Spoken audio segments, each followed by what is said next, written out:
Talent acquisition isn't just changing, it's being completely rebuilt.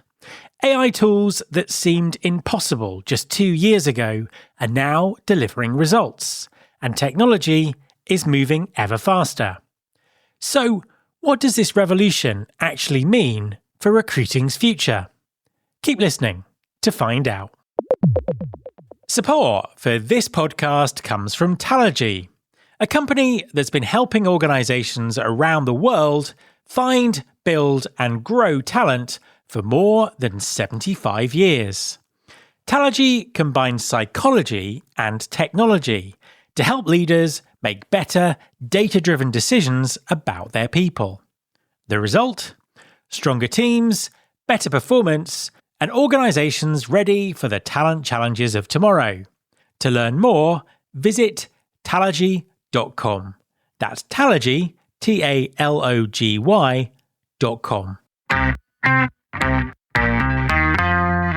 There's been more of scientific discovery, more of technical advancement and material progress in your lifetime and mine than in all the ages of history.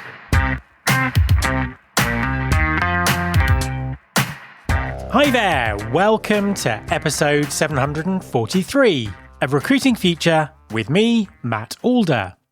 Recruiting Future helps talent acquisition teams drive measurable impact by developing strategic capability in foresight, influence, talent, and technology. This episode is about technology and foresight. The recruiting technology landscape is transforming at unprecedented speed. AI tools that seemed like far-fetched concepts just a few years ago are hitting the market and delivering results. But adoption is messy and uneven. Some employers are experimenting with AI-driven interviews, while others worry about bias and legal risks. High-volume recruiters are automating entire processes, while executive search remains deeply human. Everyone's trying to figure out which tools actually work and how to integrate them without breaking what already exists. So, how should talent acquisition leaders navigate this revolution? My guest this week is Josh Bursin, one of the world's leading HR technology analysts. In our conversation, he reveals why this transformation is inevitable and what smart TA leaders should be doing today. Hi, Josh, and welcome back to the podcast. Thank you, Matt. It's great to be here. Always a pleasure to have you on the show. There are very few people who might be listening who've not come across you and your work before. Just give us a quick intro to you and what you do. Sure. I've been doing research on human capital, HR technology, recruiting for almost 30 years. And we are very global, and we look at all the trends and technologies and benchmarks, and we work mostly with larger companies on advisory.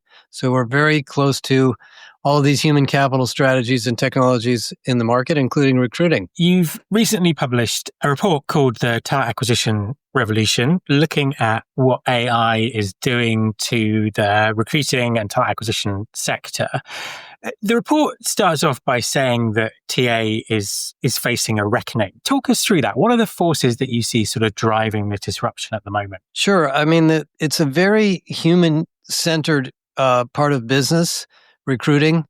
And the way it works in most companies is a hiring manager will have an open requisition, and they will sort of define a job, and then they'll call the HR department, and the HR department will scope out what the job title and level and capabilities are, come up with a salary range, and then go out and look for people. And the searching process usually involves posting job ads, going through hundreds and hundreds of people who apply, because people looking for work are now using AI to apply. So you apply, you post a job, and within 5 minutes you have 500 applicants. And then they have to figure out how to filter through that and find high quality applicants. By the way, part of this is also searching internally. A lot of companies search internally for talent before they search externally. And then there's this complicated process of assessing people, who's going to be a good fit, who's in the right location, who's got the right skills, who's got the right culture fit.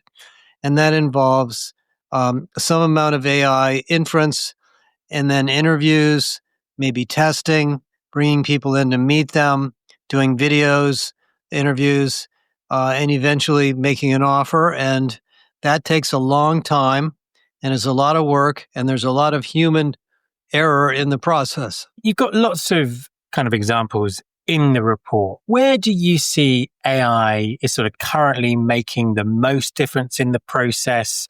How is it kind of likely to be used moving forward? Where is it sort of really having an impact? Well, the reason we call it a revolution is that it's sweeping across the entire process. AI has been used for a long time in resume matching. So if you apply to a job and you upload your resume, there's an AI matching tool that tries to compare your resume to the job description to score you, which you don't see that, but the recruiter does. But now it's extensively, much, much more extensive.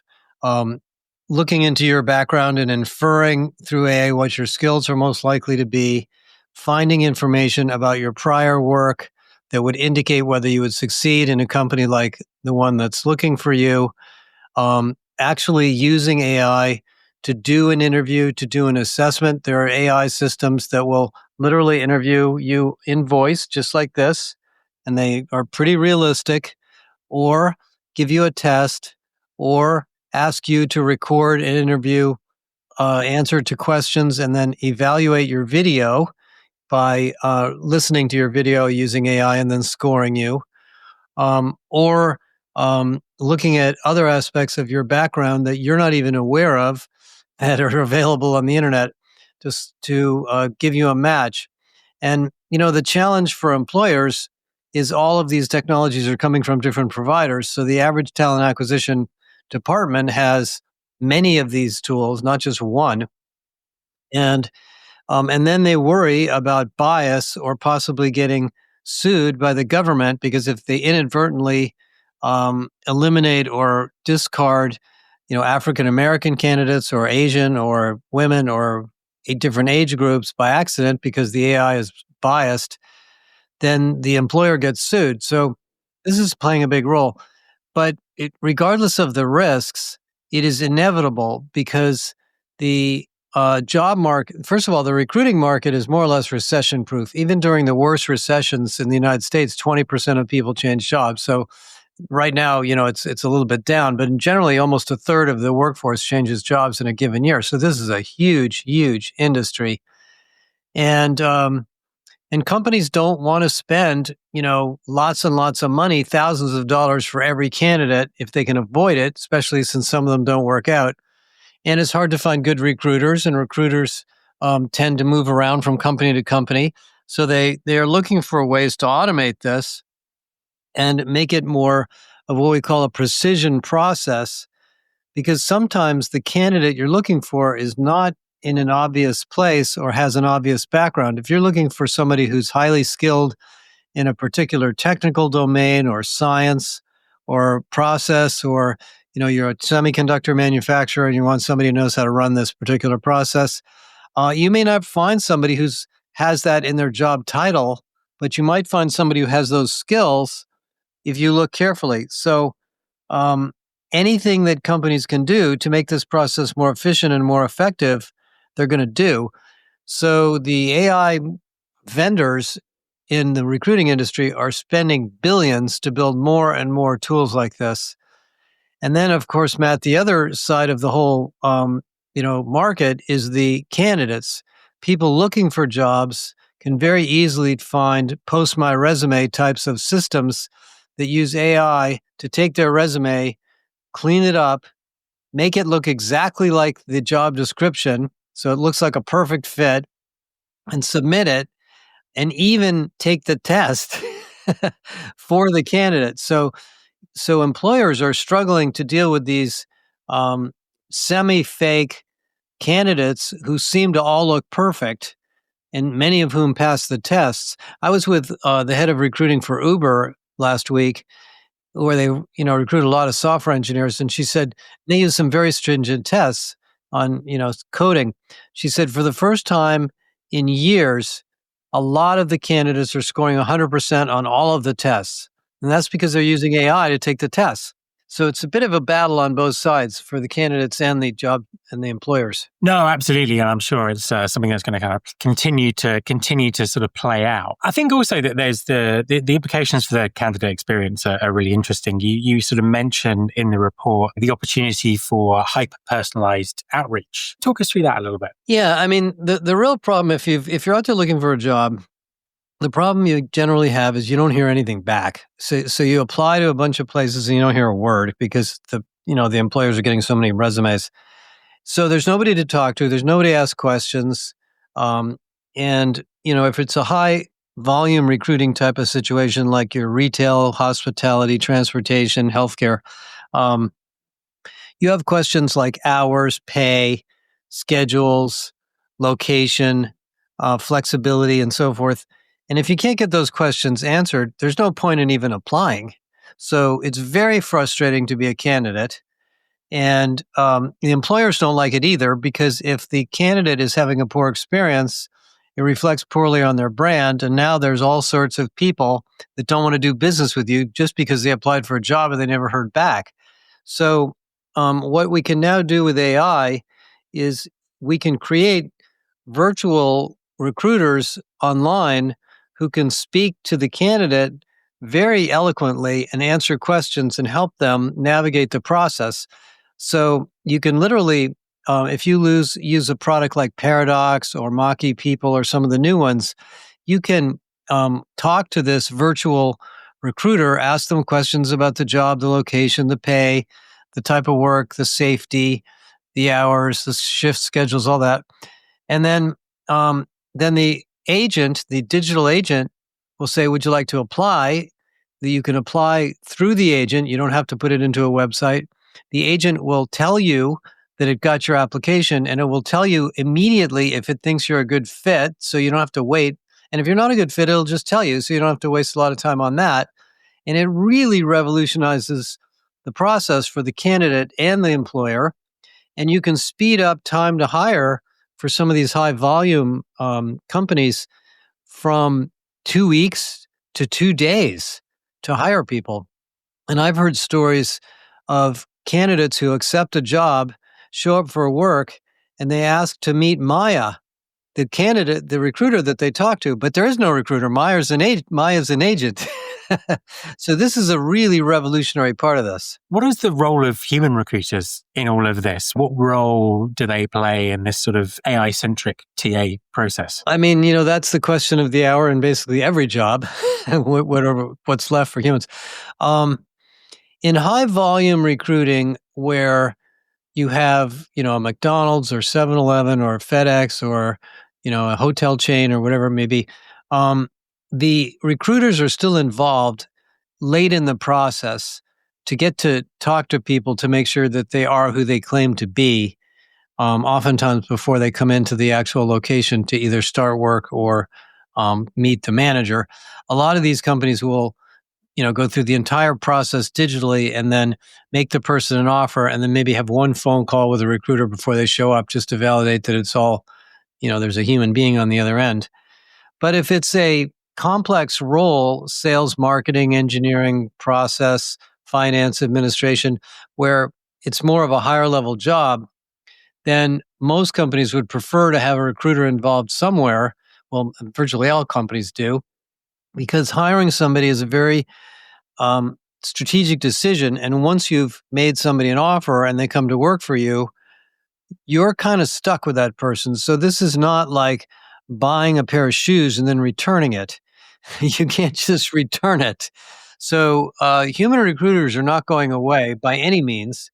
And there are a lot of senior roles where you need an executive recruiter. You need to talk people into coming. Sometimes you're sourcing cold candidates who are not looking for work, and you need to talk them into joining you. And the company may know who these people are because they're very high performers and they're well known in their industry. So you're going to want to go after them as opposed to waiting for them to apply. So there's still a lot of role for recruiters, but the high volume and more tactical part of this space is definitely, not going to be very human centric. And I don't think most recruiters enjoy that kind of work anyway, because it's not really that great for them. But most recruiters that I know love recruiting. They really love helping people find jobs. They like getting to know people. They enjoy the human matching between a person and a company and a team. They like getting to know the hiring managers. So there will be fewer of those jobs, but they're definitely not going away. You talk a lot about super workers. How does that apply in terms of the sort of the role of the recruiter moving forward? Well, so the big debate going on right now is the people, those of us that use AI in whatever job where we have, and whether you're a writer or a salesperson or an engineer or whatever, are in some ways super powered compared to those that don't. So everybody in every business function is trying to learn about AI and how to use it and what tools and processes will make them more effective or more productive. That's the super worker effect. Now, what it means in recruiting is certainly, of course, the recruiters need to be super workers. They need to know how to use these AI tools. But the candidates are of all different varying backgrounds. So many companies are now reaching the point very soon, if not all, that they really want to assess and screen people based on their AI fluency. Just like if you didn't know how to use Microsoft Office in the 1980s, maybe you didn't care because you could teach them. Nowadays, if you don't know how to use a computer, they're not going to hire you at all. They're not going to teach you how to use your computer. It's reaching that point in AI. So there's this demand to source people who have some amount of AI expertise. What that kind of means is that your experience or number of years of experience may be a slight less benefit than it was in the past. Most jobs, the first thing you look for is experience. How, have you done this before? How well have you done it? Where have you done it? How effective have you been in it?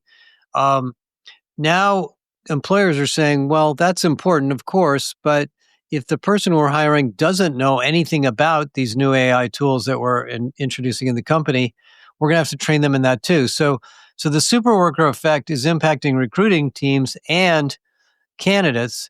And, there's a bunch of articles coming out, none of which I believe are correct, that seem to posit that younger employees are not going to be able to find jobs because of AI. But actually, that's not true because in some ways it's the opposite. Because younger employees today grew up using AI in college. They're very comfortable with it. They know how to do things with it that people my age maybe would never even think of doing. And so they're actually in some ways better candidates than older people who are not familiar with this technology. So it's a big new technology skill set that's changing all the time, that's becoming more and more of a criteria for selection and hiring. And so you can see now, if you look at the data from Lightcast or other large data sets, 20-30% of job descriptions in non-technical jobs mention AI or prompting in the job description. So it's changing the nature of skills that we're looking for in the market. And let's talk a little bit more about technology. What's the impact on the TA tech stack? As you mentioned, lots of companies have lots of different providers. The big providers are spending huge amounts of money developing new features. Categories seem to be blurring into one another. What impact are you seeing? Well, this has been going on for years. There's all of the recruiting departments of any size at all have to have what's called an applicant tracking system, an ATS. And basically the ATS is a database to store everybody who applied. And there's legal reasons why you have to have it. And you just need to go back and look at it sometimes to find candidates. Those things, there's hundreds and hundreds of vendors of ATSs, including LinkedIn. Virtually even Indeed, and to some degree, has sort of one, not a scalable one, but a small one. So you've got that, and then you have the sourcing tools, the candidate marketing tools. You need to build a job site. You need to give people a place to schedule interviews. You need to do some form of online assessment. You need to create a tool for scheduling and candidate experience. So there's at least, when you read the report, there's dozens of these categories of small tools that companies end up buying over time. And you would think that the bigger vendors would buy up all the smaller vendors. That has happened many times in the last 3 decades that I've been doing this. It never seems to quite work because what happens is when one vendor tries to buy up all of these other tools, they find out they're not very good at everything. And so another tool comes along that's better than the one they bought because they weren't able to keep up with it. So recruiting departments don't have a lot of choice but to buy a good, robust ATS with as many features as they can find and then add to it the industry specific or job or role specific things they need. I mean, Workday just spent $1 billion to buy Paradox, maybe probably more than that, after they bought HiredScore. SAP just acquired a company called Smart Recruiters for I don't know how much money, but it might be along those lines. So this is a very frothy market of mergers and acquisitions and startups. And the other thing, Matt, that's very sort of strange about it to me is everybody who's an entrepreneur has some frustrations they've had at some point in their life about hiring, and many of them decide to build some next generation system. So I think if you looked at all of the startup companies that are building tools for recruiting, I would not be surprised if 70% of them are being developed by people who have no experience in recruiting. They were just they were frustrated by the process as a candidate. What that does is it means there's a lot of new ideas always coming into this market, but a lot of vendors that kind of fail. So there's just a very never-ending, frothy kind of mergers and acquisition type of space. So the recruiting leaders, people who are talent acquisition leaders, tend to know a lot of these vendors. They go to conferences, they keep up on them, and the hot ones get word of mouth very, very fast. And then when they start falling apart, their reputation drops very, very fast. It's not going to move to one big platform, unfortunately. I just don't think that's ever going to happen. What would your advice be to TA leaders, looking at AI, wanting to get this process shifting, wanting to kind of take the lead here? How can employers, what should they be doing to start the process of AIing their TA process? Well, I mean, it depends on the priorities of other things going on in the company, but assuming the recruiting process is a priority at all, which it usually is, it's a combination of probably 3 things. First, figuring out what parts of your current process could be improved. That means talking to people like us or vendors and looking for problem areas where the return on investment will be high. Because it might sound great to see some snazzy tool at a trade show and say, ooh, let's get that. But it doesn't matter which vendor you look at, there's going to be a project and a bunch of failure points and risk of replacing what you have. But so you sort of take stock of what part of your process you want to work on. Then you literally go out and talk to vendors. Frankly, you kind of have to do this, or your peers, and you find best of breed solutions that would fit. But the third thing you have to do is look at your operating model, because the operating model of recruiting is very old fashioned. A hiring manager opens a requisition. The recruiter or some business partner helps them fill out a form. It gets put in the ATS. It gets posted. A bunch of recruiters start searching. A bunch of candidates come in. There's a bunch of interviews. There's a bunch of frustrations of scheduling interviews. It goes on and on and on. And it's very bureaucratic and very slow and very expensive. So as you look at these new tools, you need to rethink the way you do it. If you have high volume recruiting, you really should have some candidate chatbot. You really should have some interview or assessment tool automated. You should make sure that it's branded with your company and integrated into your public website and has your company logos and values in it. And then you need to sort of look at what are your recruiters going to do after you get this new system. They're not going to do the same thing. Their jobs are going to be different. So all of those 3 things have to happen at the same time.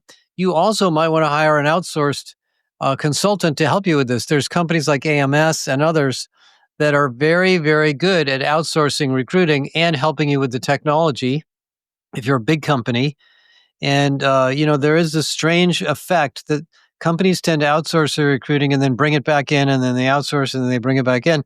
If you've been through a process of outsourcing a lot of your recruiting, you may not have a lot of expertise anymore. You need to decide if that outsourcing firm can help you with this. But that's really what this is about. And given that the technology is changing so revolutionarily at the moment, most companies can benefit a lot from going through this exercise, or calling us just to understand what's out there and where the action might be appropriate for your situation. As a final question for you, impossible to answer, but I'm going to ask it anyway. What does the future look like? Where do you think all of this is going, not just in TA, but in HR and talent as a whole? What are we heading towards? Well, I'm a little bit of a pragmatist about this, but I think we're going to end up with much smaller HR departments, not zero, but there are going to be fewer people involved, much more automation, much more AI-driven assessment and screening, both internally, by the way, internally too, because a lot of people inside the company are always looking for new jobs and they need help with that. And then unfortunately, OpenAI is trying to get into this. They're threatening to build a recruiting sort of platform for people who want to be AI engineers. And so these systems are going to be a lot more intelligent, a lot more scalable, and a lot more interactive for candidates and recruiters. But not all companies go down the technology road at the same rate, and big companies have a lot of old tools. It's very hard to swap out your ATS and your recruiting technology. You're not going to do it more than once every 5 to 10 years. So this isn't going to happen overnight. But we will reach a point, I can certainly see a point where we're all going to have our personal agents, we as workers, and our personal agents will come back to us one day and say, hey, there's a job that just got posted in so-and-so company right around the corner from you that looks like a good fit. You can get a 20% raise. Do you want me to apply for you? I can certainly see that happening over the next couple of years. And it'll become, even easier for people to find the best possible role with a much more transparent experience. So I think it's all goodness as long as the vendors, take care of their systems and don't let a lot of bias creep in. Absolutely. And I hope so too. Josh, thank you very much for talking to me. You bet. Thanks, Matt. My thanks to Josh. You can follow this podcast on Apple Podcasts, on Spotify, or wherever you listen to your podcasts. You can search all the past episodes at recruitingfuture.com. On that site, you can also subscribe to our weekly newsletter, Recruiting Future Feast, and get the inside track on everything that's coming up on the show.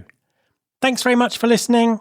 I'll be back next time, and I hope you'll join me.